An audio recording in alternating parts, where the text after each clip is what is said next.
तो अब आगे देखते जाइएगा इसको। यहाँ पर एग्जाम्पल है, यहाँ पर आपको एग्जाम्पल मिलेंगे कि जैसे फ्री फॉल बॉडी, कोई बॉडी ऊपर से गिरती है, इस वेलोसिटी क्या होगी, with what touch velocity does the body fall, ये लिखना है ना, विथ व्हाट, यहाँ पर लिखा है with what velocity does the body fall, is this velocity constant, ये वेलोसिटी कांस्टेंट है। तो ये प्रेडिक्शन क्या है, कैसे है, कितनी वेलोसिटी आएगी नीचे गिरते हुए, पर कांस्टेंट तो होती नहीं है, तो क्योंकि ग्रेविटी लगती है, ग्रेविटेशनल फोर्स लगता है, तो उस कारण वेलोसिटी बढ़ती है।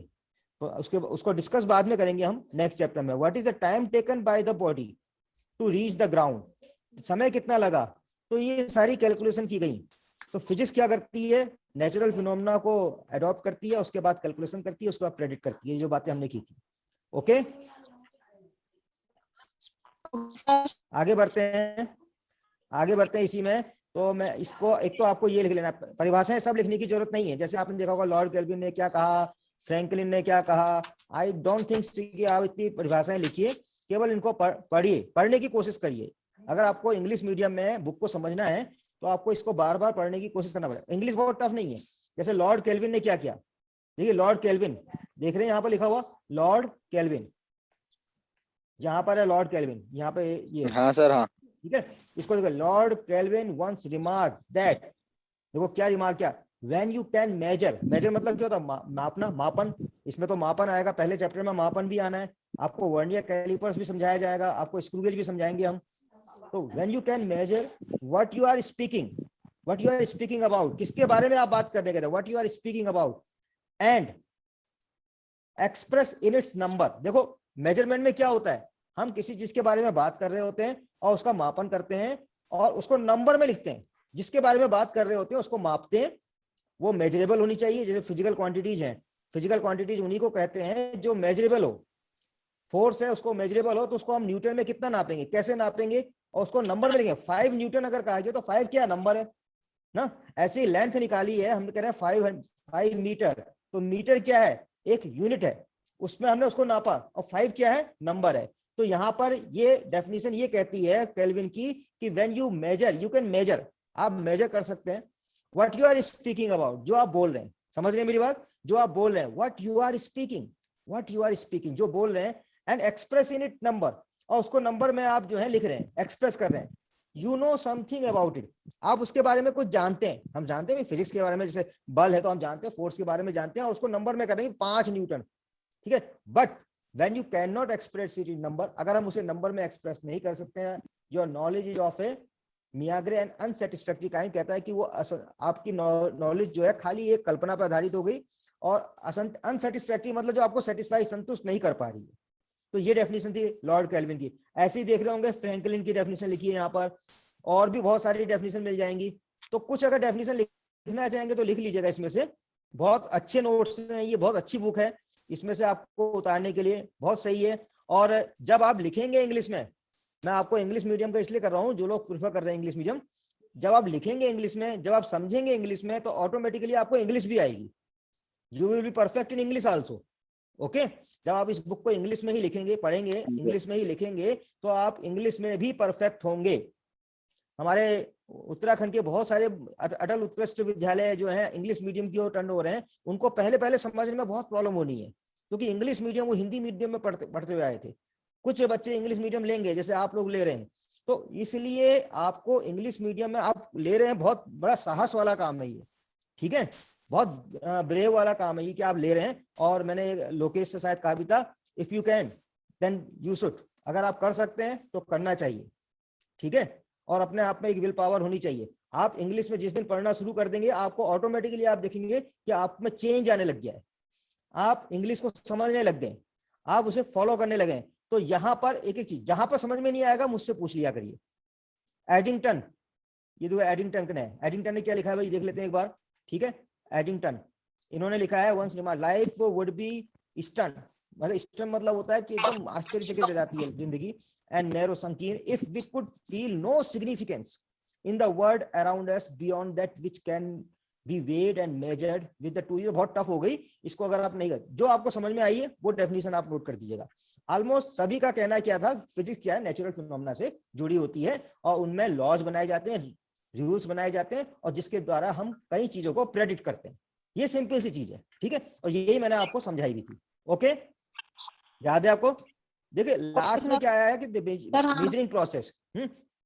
मेजरमेंट क्यों करते हैं? मेजरमेंट क्यों करते हैं भाई? कंपेयर करने के लिए। एक लंबी लकड़ी है, एक छोटी लकड़ी है, लंबी लकड़ी छोटी लकड़ी से कितनी गुनी है, कितनी टाइम्स बड़ी है, तो उसको हम नापेंगे, मीटर में नापेंगे एक को, या दूसरे को नापेंगे, ये कितना मीटर है, ये कितना मीटर, राइट? ये तो मेजरिंग क्या करती है? कंपैरिजन। बेसिकली ये कंपैरिजन प्रोसेस लिखा है पेपर, बेसिकली एक कंपैरिजन प्रोसेस है।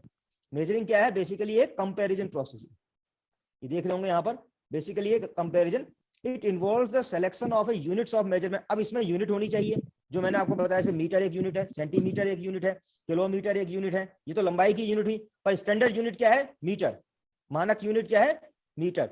ऐसे ही वेट का क्या है, या द्रव्यमान का क्या है? किलोग्राम। मास का किलोग्राम, तो किलोग्राम में हम कहेंगे ये इतना 40 किलोग्राम का है और ये 30 किलोग्राम का है, कहते हैं ना, ये वस्तु 40 किलोग्राम की है, ये वस्तु 30 किलोग्राम की है। ये क्या कर रही है? कंपेरिजन। अगर हम मेजरमेंट कर रहे हैं तो हम कंपैरिजन भी कर रहे हैं साथ साथ चीजों का। And comparing the quantities with the standard unit, standard unit से हम कंपेयर कर रहे हैं। स्टैंडर्ड यूनिट आपकी छोटी बड़ी भी होती है, छोटी बड़ी तो बाद में बताएंगे, पर ऐसा ही पद्धति में आपको मैंने बता रखा है 7 fundamental units, metre, kilogram, seconds, ampere, और ल्यूमिनस कैंडिला सीडी, और क्या होती है? मोल, और एक और रह गई शायद, कौन सी रह गई? कौन सी रह गई इसमें? मीटर, किलोग्राम, टाइम, ये तो 3 हो गई। करंट, एम्पियर, ठीक है, ल्यूमिनस इंटेंसिटी का कैंडिला, और हाँ टेम्परेचर केल्विन, ये याद भी नहीं, temperature kelvin, and mole, at amount of substance mole. याद रखेंगे इसको, ये याद रखेंगे ना? तो इस पेज को मैंने आपको डिस्कस किया है अभी। अब मैं अगले पेज में आता हूं। अगला पेज क्या कहता है? अगले पेज में आपको मैंने बताया था कि यूनिट को हम इस रूप में लिखते हैं। छोटा सा एक सिंपल तरीका देखो, ये Q equal to n u. N क्या है? नंबर, यू क्या है? यूनिट। यूनिट में भी अब यहाँ पे लिखता है N1 U1 equal to N2 U2। इसको इस रूप में समझिए, U1 एक यूनिट है, U2 भी एक यूनिट है, छोटी बड़ी भी हो सकती है। U1 अगर हमने मीटर में लिया, U2 हमने सेंटीमीटर में लिया, तो पद्धति चेंज हो गई, सिस्टम। एक हो गया SI सिस्टम और एक हो गया CGS system. CGS system, CGS, CGS में क्या होता है? Centimetre, gram and second, centimetre, gram and second. तो 1 मीटर में कितने सेंटीमीटर होते हैं? सब जानते हैं, 100 सेंटीमीटर होते हैं। तो ये आपका अगर N1 है तो ये U1 है, ठीक है, ये N2 है तो ये U2 है। तो U1 यहाँ क्या है? मीटर। N1 कितना है? 1, ठीक है, और U2 क्या है? सेंटीमीटर। N2 कितना है? 100। सेंटीमीटर जो छोटी यूनिट है, चीज तो बराबर है ना, 1 मीटर बराबर 100 centimetre, 1 metre is equal to 100 centimetre, things are equal ना। हमसे किसी चीज को, कोई वस्तु को कह रहा है कि मेरे पास जो इतनी लंबी 1 मीटर की रॉड है, तो दूसरा व्यक्ति क्या कह रहा है? मेरे पास 100 सेंटीमीटर की रॉड है। क्यों? क्योंकि वो बहुत ही छोटी यूनिट से नाप रहा है, सेंटीमीटर, इतने इतने से नाप रहा हो, इतने इतने से नाप रहा है, 100 निकाल दे रहा है, और आप सीधे 100 मीटर ले रहे हैं, पूरा पूरा 1 मीटर ले रहे हैं, कह रहे ये मीटर है। इकाई आपने क्या ले ली? मीटर। मीटर अगर इकाई बड़ी होगी, यूनिट बड़ी होगी, तो नंबर कम हो जाएगा, अगर यूनिट छोटी होगी तो नंबर ज्यादा हो जाएगा। समझ रहे हैं इस बात को ना? तो ये आपको समझाया गया था, और दोबारा लेने का मेन कारण यही है कि आपको किताब समझ में आ जाए, इसलिए मैं कर रहा हूँ ये, ठीक है। क्योंकि आप लोग बहुत लोगों ने सोचा होगा ये बुक में क्या दे दिया करके, इंग्लिश में लिखा हुआ है सब। यहाँ पे 1 मीटर बराबर 100 सेंटीमीटर कहा था मैंने, यहाँ 3 मीटर इक्वल टू 300 सेंटीमीटर लिखा हुआ, ध्यान दीजिए, यहाँ पे टिक कर रहा हूं, वहां पे देखा, ठीक है। A B equal to 3 metre equal to 300 centimetre लिखा है ना? लिखा है, मैंने आपको एग्जांपल दिया 1 मीटर इक्वल टू 100 सेंटीमीटर। यहां पर क्या दिया है? 3 मीटर इक्वल टू, अगर आप देख रहे हैं तो मुझे जवाब भी देंगे ना, बताएंगे, बोलिए कविता।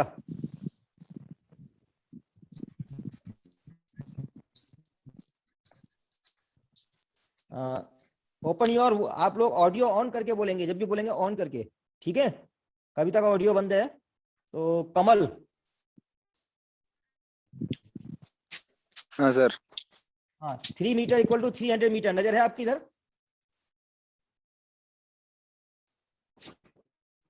सर नहीं आ रही। साफ नहीं दिख रहा है। यहाँ पे 3 मीटर इक्वल टू 300 मीटर, यहाँ पे नजर है, ये यहाँ पे रेड लगाया मैंने, साफ नहीं दिख रहा है सर स्क्रीन में। हाँ ये अच्छा अच्छा हट अच्छा अच्छा हट जा रहा है ना। अच्छा अच्छा। एक काम करिएगा, व्हाट्सएप में भी भेजा है मैंने, उसको जरा सा ऑन करिएगा आप लोग, ठीक है? यहाँ हाँ के साथ साथ मुझे देख लीजिएगा, ठीक है? व्हाट्सएप का जो हाँ आपका सर। पीडीएफ है उसको ऑन कर लीजिए यहीं पर। ओके, सभी लोग ऑन कर लीजिए। और ओके। उससे इस बुक को एक तरह से फॉलो इसलिए कराना है मुझे, ताकि जो कुछ मैंने पढ़ाया उसको आप नोट भी कर सकें, तैयारी भी कर सकें, उसकी लिख भी सकें, ठीक है? हाँ सबने सर। सब ओपन कर लिया पीडीएफ?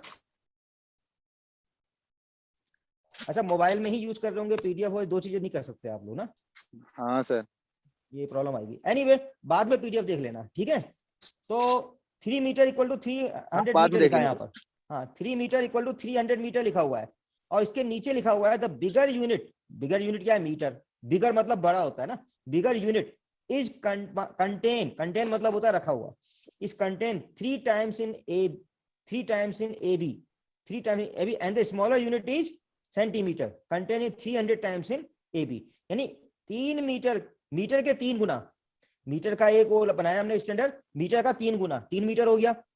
और सेंटीमीटर का, ये सेंटीमीटर है 300 सेंटीमीटर, सेंटीमीटर का 300 टाइम्स, 3 सेंटीमीटर का 300 टाइम्स। तो सेंटीमीटर क्या हुई? स्मॉलर यूनिट, मीटर क्या हुई? Bigger unit. तो बिगर इकाई हम अगर बड़ी ले रहे हैं तो नंबर तो ऑटोमेटिक कम आएगा, और इकाई हम अगर कम ले रहे हैं, छोटी इकाई ले रहे हैं, तो नंबर क्या आएगा? हमेशा ज्यादा आएगा। ये हमेशा याद रखेंगे। फिर आएगा कंसेप्ट ऑफ मास, द्रव्यमान का कंसेप्ट।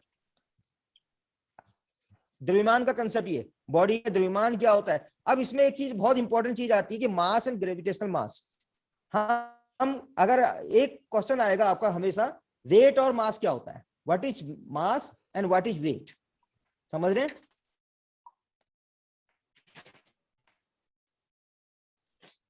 पहले मैं इसको थोड़ा सा क्लियर कर लूं, जितना अभी मैंने ये रंगीन किया है ड्राइंग को। हाँ ये सही, ठीक है। हाँ, मास एंड वेट, अभी हम ये डिस्कस करना चाहते हैं, मास एंड वेट, द्रव्यमान और भार। कोई बताएगा मुझे द्रव्यमान और भार में क्या अंतर होता है? किसी को idea? What is the difference between mass and weight? हम मास लेते हैं, हमने कहा कि एसआई यूनिट में 3 फंडामेंटल यूनिट जो है वो है लेंथ की और मास की और टाइम की, और 4 एडिशनल है और भी है, 7 है। तो जो मास है उसकी यूनिट लेते हैं हम किलोग्राम, ठीक है? Kilogram, 5 kilogram, 40 kilogram, 30 kilogram. But what about wait? What about wait मतलब वेट का क्या है, भार क्या है? भार कैसे निकालते हैं? किसी चीज का भार कब हमें महसूस होता है? वेट। क्या weight and mass are same? बताइए कि वेट और मास सेम है? नहीं। मास तो क्या है? Quantity of matter. ध्यान दीजिएगा, क्वांटिटी ऑफ मैटर, यही पे कंफ्यूजन हो जाता है। क्वांटिटी ऑफ मैटर,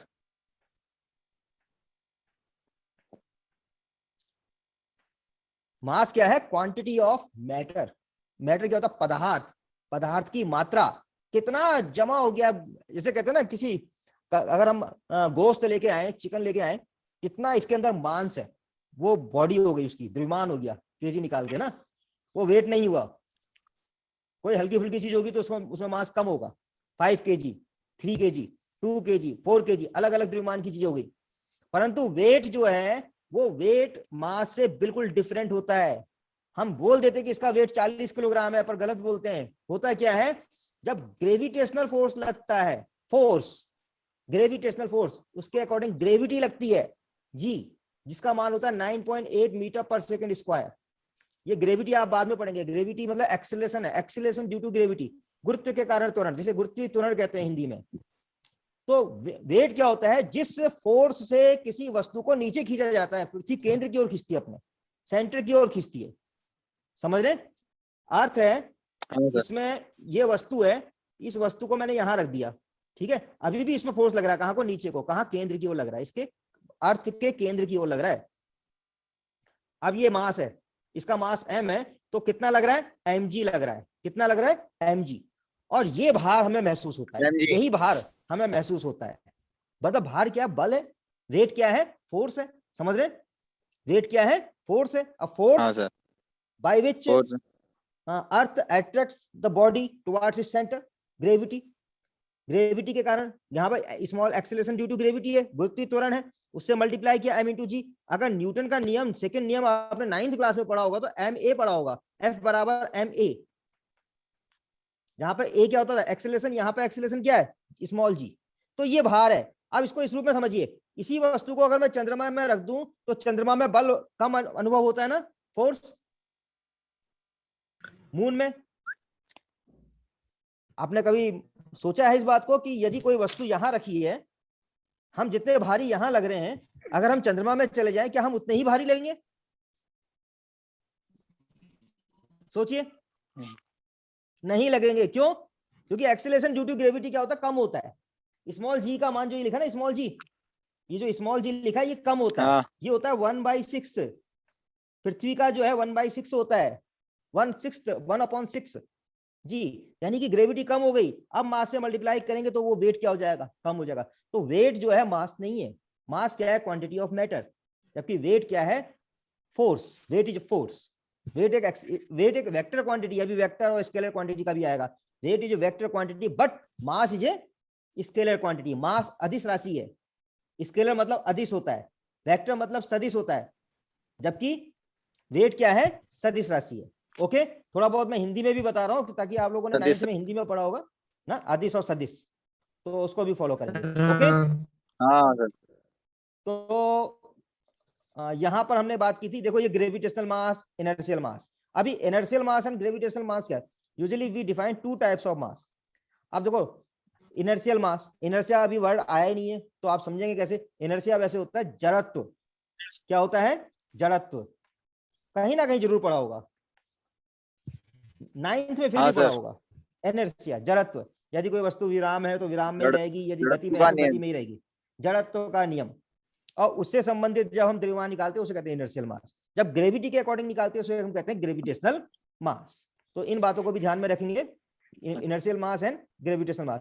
यहां पर देखो ग्रेविटेशनल मास की एक डेफिनेशन मिलेगी आपको, उसको यहां से नोट कर लेना है।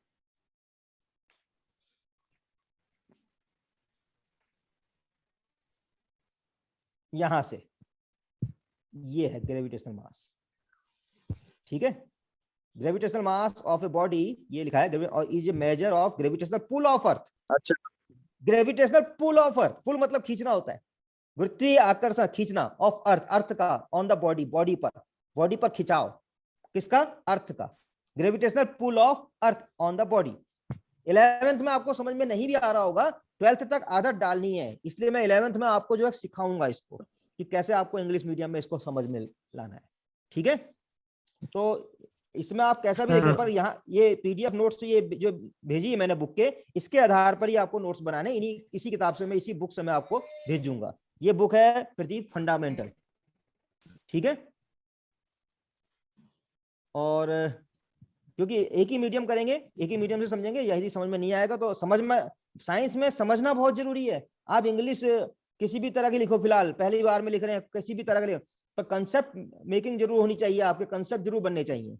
मुझे इससे मतलब नहीं होगा कि आप ग्रामर कैसे लिख रहे हैं, उटपटांग ग्रामर लिख देना पर बात सही लिख देना। ओके, मुझे आपको इंग्लिश तो नहीं सिखानी है, मुझे तो देखनी है फिजिक्स।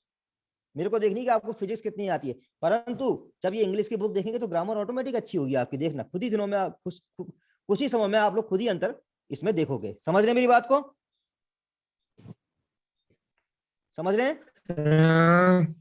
हाँ, इसके बाद ये कंसेप्ट ऑफ लेंथ, इसमें लेंथ की डेफिनेशन आएगी, वो नोट कर लेंगे। Concept of time. अभी आगे बढ़ते हैं।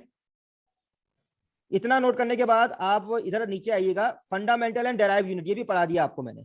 फंडामेंटल एंड डेराइव यूनिट याद आया आपको? फंडामेंटल एंड डेराइव यूनिट ऐसी फिजिकल क्वांटिटी जो स्वतंत्र होती है, इंडिपेंडेंट होती है, किसी पर डिपेंड नहीं करती है, उन्हें कहते हैं फंडामेंटल फिजिकल क्वांटिटी।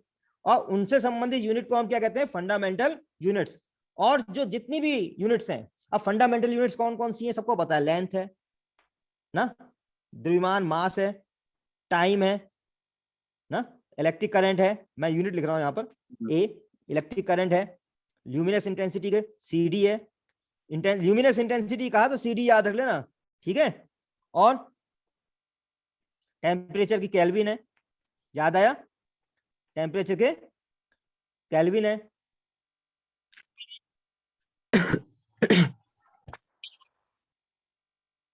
टेम्परेचर में, टेम्परेचर की क्या है, केल्विन है। और क्या बचा इसमें, 1 2 3 4 5 6 7वीं और बची, वो है मोल, अमाउंट ऑफ सब्सटेंस। देखो ये आपको याद नहीं, 7 फंडामेंटल यूनिट्स, और जितनी भी बनी है वो क्या बनी है, डेराइव्ड यूनिट, यानी डेराइव की गई, इन्हीं से डेराइव की गई, इन्हीं से डेराइव की गई। समझ गए, समझ सर। गए, गुड। आगे बढ़ते हैं। देखो यहां पर कुछ यूनिट की बात की, डेराइव्ड यूनिट की बात की, स्पीड की, उसकी प्रॉपर्टीज लिखी है पहले, उसके बाद स्पीड लिखा है ना, speed equal to distance upon time, ये डिस्टेंस और टाइम से डेराइव की गई। जो डेराइव की जाती है, जो व्युत्पन्न की जाती है, जो निकाली जाती है, डेराइव मतलब निकालना, व्युत्पन्न करना, निगमन करना, हिंदी में कहते हैं निगमन करना, ठीक है, तो उन्हें हम कहते हैं डेराइव्ड यूनिट। जैसे स्पीड क्या है, डेराइव्ड यूनिट। अब देखो स्टैंडर्ड यूनिट का चयन कैसा होना चाहिए, उसकी कुछ प्रॉपर्टीज लिखी है, उसको भी आप लोग जो है थोड़ा सा लिख लेना, यहां पर से, यहां से नोट कर लेना, ठीक है। यूनिट कैसी होनी चाहिए, it should be of suitable size, यह सुटेबल साइज की होनी चाहिए, मतलब एक निश्चित आकार की होनी चाहिए। It should be accurately defined, ये एकदम से डिफाइंड होनी चाहिए। It should be easily accessible, ये अप्रोचेबल होना चाहिए, इसको आसानी से अप्रोच किया जा सके। It should be easily reproducible, हाँ रिप्रोड्यूसिबल, प्रोड्यूसिबल तो होता है बनाना, निर्माण करना, दोबारा से निर्माण की जा सके आसानी से। That is replicate of the unit should be available easily. इसके रेप्लिकेट्स, रेप्लिकास इसकी जो हमें रेप्लिका है, इसके एक तरह से मानक हैं, हमें इजीली अवेलेबल हो जाए। 5वां पॉइंट लिखता है, it should not change with time, ये समय के साथ परिवर्तित नहीं होनी चाहिए। अगर समय के साथ परिवर्तित होगी तो कैसी स्टैंडर्ड यूनिट रही ना, 1 मीटर 1 मीटर ही रहना चाहिए, 1 सेंटीमीटर 1 सेंटीमीटर ही रहना चाहिए। It should not change with the changing physical condition, और टेम्परेचर का प्रभाव नहीं होना चाहिए, लास्ट में लिखा है टेम्परेचर का प्रभाव नहीं होना चाहिए, प्रेशर का प्रभाव नहीं होना चाहिए। तो ये 6 पॉइंट्स लिखे हैं यहां पर, देखा, choice of standard unit, choice of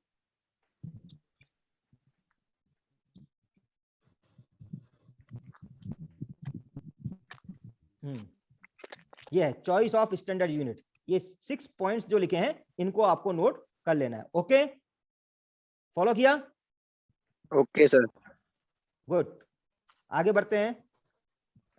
1 minute में इसको पहले ये ऑफ भी करना पड़ता मुझे, तब ये होता है, एनोटेशन ऑफ करना पड़ता तब ऊपर को बढ़ता है। Who decide the unit, unit कौन डिसाइड करता है, वो आपने को बताया था ना, international system of units, SI, मतलब एक बहुत बड़ा सिस्टम है, वो डिसाइड करता है, उसके बारे में लिखा गया है यहाँ पर। Body name general conference of weight and measure, बहुत इंपॉर्टेंट नहीं है पर आपको याद रहना चाहिए। SI यूनिट, देखो SI यूनिट यहाँ पे आई है, इंटरनेशनल सिस्टम ऑफ यूनिट्स, जो मैं कह रहा था SI दिख रहा है, SI। अभी आप लोगों ने इंग्लिश देखते ही इस PDF को देखा ही नहीं होगा आपने, मुझे मालूम है, इसीलिए मैं आज खोल के बैठा हूं यहाँ पर कि आप लोग देखें इसको। देखो इंटरनेशनल सिस्टम ऑफ यूनिट्स, जिसके बारे में ज्यादा नहीं लिखना, पर ये नीचे का जो ये पॉइंट है ना, ये mass, length, time, temperature, electric current, luminous intensity, quantity of matter, यही टेबल आपको नोट कर लेनी है कॉपी में। कौन सी? ये वाली टेबल, ये देखो, ताकि आपको जिंदगी भर याद है कि SI यूनिट ये है, ठीक है, जो डिपेंडेंट नहीं होती, इंडिपेंडेंट होती है, SI यूनिट। समझ गए, समझ गए, हाँ या ना? गुड, आगे बढ़ते हैं। हमने बताया था आपको supplementary unit, plane angle and solid angle बताया था, सप्लीमेंट्री यूनिट्स, तो वो ये है, ये सप्लीमेंट्री यूनिट्स, ठीक है। यहां से आपको सप्लीमेंट्री यूनिट नोट करनी है। ओके, ये बताइए डेराइव्ड यूनिट, कुछ एक डेराइव्ड यूनिट यहां पे लिखी है, force, work energy, power, electric charge, electric potential, electric capacity, magnetic flux, जो डेराइव किया है, जिनको हम क्या करते हैं, डेराइव करते हैं। तो इस प्रकार से यूनिट वाला पोर्शन हो गया। ओके, अब आया था हमारा कोर्स में डायमेंशनल एनालिसिस, याद करिए, डायमेंशन लिखी थी और उसको निकालना मैंने सिखा दिया है, इसलिए कोई ज्यादा प्रॉब्लम होनी नहीं चाहिए। वॉल्यूम की डेंसिटी कैसे निकालेंगे, ये देखिए, वॉल्यूम की निकाली है, L³ कईयों ने बताया भी था मुझे, और इसको स्टैंडर्ड फॉर्म में लिखेंगे तो m0l3t0।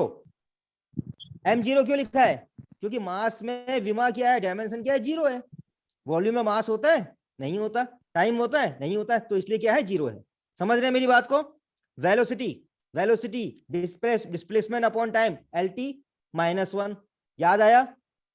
पिछले लेक्चर में हमने किया है ये ना, पिछले लेक्चर में ये सब किया है हमने, याद आया आपको?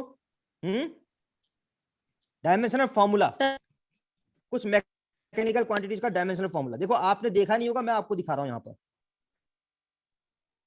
1 मिनट में यहां से पहले ये ठीक। अब देखिए,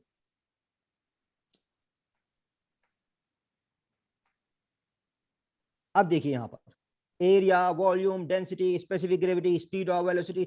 एक काम जरूर करना, कल संडे है, ये पूरा जो टेबल है, ध्यान दीजिएगा, पूरा जो टेबल है, इस टेबल को अच्छी तरह, इनके सूत्र भी मिलेंगे आपको, ये सूत्रों के साथ डायमेंशनल फॉर्मूले आपको लिखने हैं, ठीक है?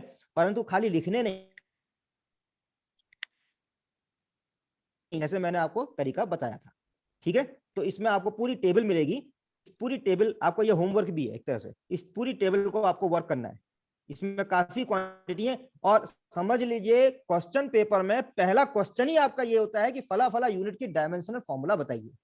What will be the dimensional formula of volume? What will be the dimensional formula of density? What will be the dimensional formula of force, impulse? किसी का भी पूछ सकता है। Pressure, universal constant of gravitation. उसके बाद ये भी पूछ सकता है कि कौन कौन सी क्वांटिटीज डायमेंशनल कांस्टेंट हैं, और कुछ कौन सी क्वांटिटीज ऐसी हैं जिनकी डायमेंशन नहीं होती, जिनकी डायमेंशन कोई डायमेंशन नहीं होती। तो इस टेबल से अगर आप जब करोगे तो वो सब चीजें आपको मिलेंगी, वो डिफरेंसेस भी मिलेंगे। ओके, देखो ये, इसके बाद हम देखो यहां पर आया 4 टाइप ऑफ क्वांटिटीज, जो मैं कह रहा था डिफरेंसेस, अलग अलग क्वांटिटीज मिलेंगी, अलग अलग वो मिलेंगे, तो वो मैं यहां पर, वो बातें यहां पर है। डायमेंशनल कांस्टेंट मिलेंगे, कौन कौन से होते हैं वो याद रहने चाहिए। डायमेंशनल वेरिएबल किन्हें कहते हैं? डायमेंशन लेस, यहां पर लेस लिखा हुआ है, less, dimension less. Dimension less का मतलब क्या हुआ? जिसकी कोई डायमेंशन नहीं होती, जो मैं कह रहा था, ऐसी भी फिजिकल क्वांटिटी होंगी जिनकी कोई डायमेंशन नहीं होती, जैसे स्ट्रेस, स्ट्रेन ना, या 1 2 3 4 5 नंबर्स, इनकी कोई डायमेंशन होती है? इनकी कोई डायमेंशन नहीं होती। डायमेंशन लेस वेरिएबल, कांस्टेंट में तो 1 2 3 4 5 पाई यही आएंगे, बट डायमेंशन लेस वेरिएबल में आएगा स्ट्रेस, स्ट्रेन। स्ट्रेस की तो होती है स्ट्रेन, सॉरी स्ट्रेन। स्ट्रेन क्या होता है? स्ट्रेन में delta L upon small L, इस तरह का फॉर्मूला आएगा, लंबाई में वृद्धि बटे लंबाई। तो लंबाई बटा लंबाई, लंबाई बटा लंबाई, तो एल बटा एल तो कट जाएगा, तो इनकी डायमेंशन क्या हुई? हुई नहीं।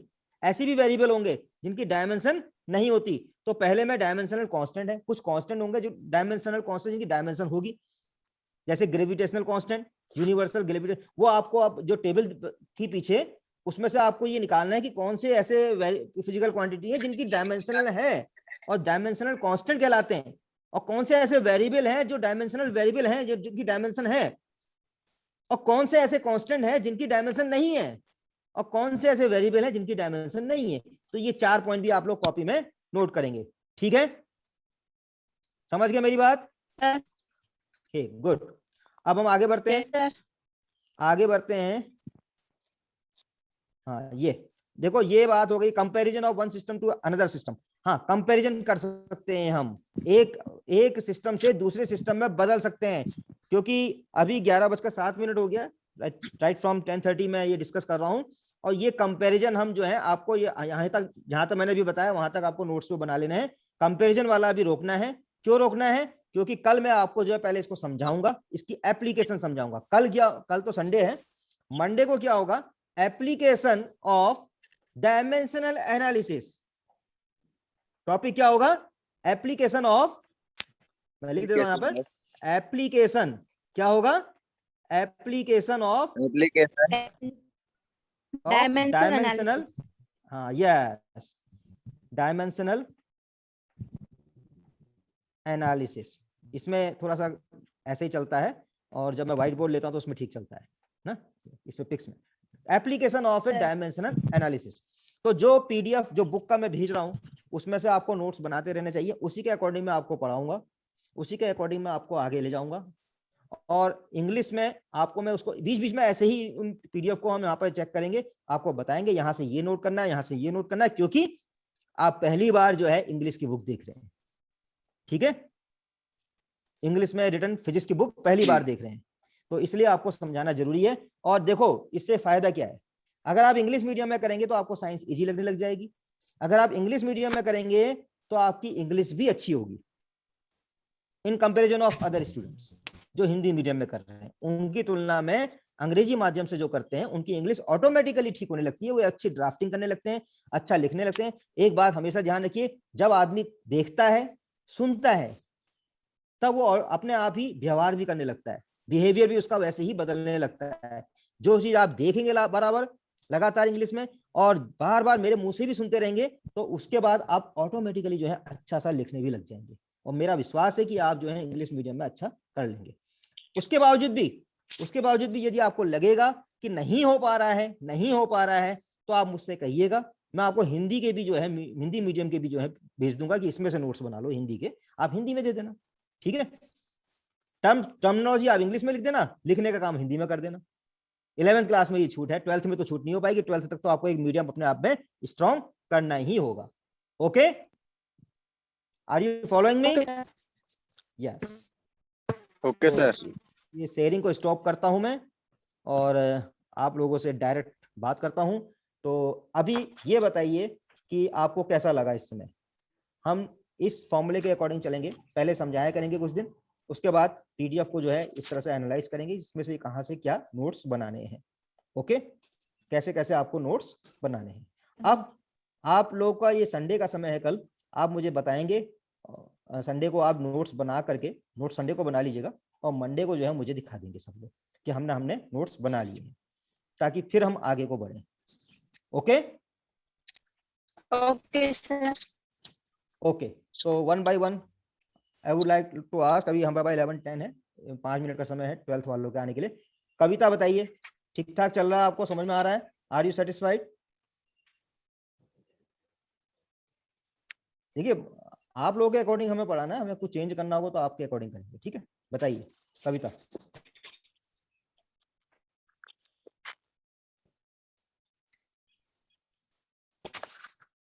देखिए अटल उत्कृष्ट विद्यालय है, इंग्लिश मीडियम में साइंस अगर लोग बच्चे पढ़ेंगे तो ज्यादा अच्छा है। बताइए कविता, वीडियो ऑन कर लीजिए। अगर आप जल्दी टाइम नहीं देखिए तो मेरा टाइम भी जा रहा है ना, 11:10 हो गए हैं, 11:11 हो गए, तो उसके बाद जो है, हाँ बताइए, समझ में आ रहा है? हाँ कविता बोलिए, आपकी आवाज नहीं आ रही। कविता की आवाज नहीं आ रही है, मे बी।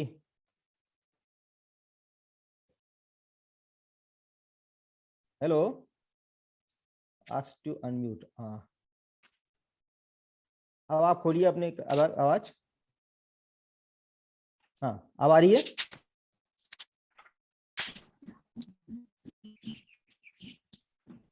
चलिए आप ग्रुप में लिख दीजिएगा, ठीक है। चंपा, चंपा, हाँ समझ में आ रहा है आपको? समझ में आ रहा है जब मैं, ठीक है, गुड। लोकेश, सर समझ में आ रहा है, थोड़ा थोड़ा धीरे धीरे अच्छा आएगा, ठीक है। हाँ अब अंग्रेजी है ना, पहले हाँ हिंदी मीडियम पढ़ के आए हैं।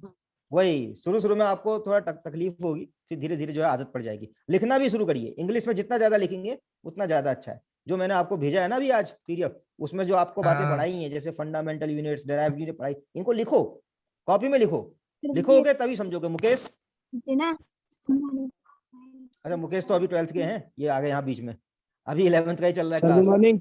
हाँ गुड मॉर्निंग, हाँ अभी करते हैं शुरू। कमल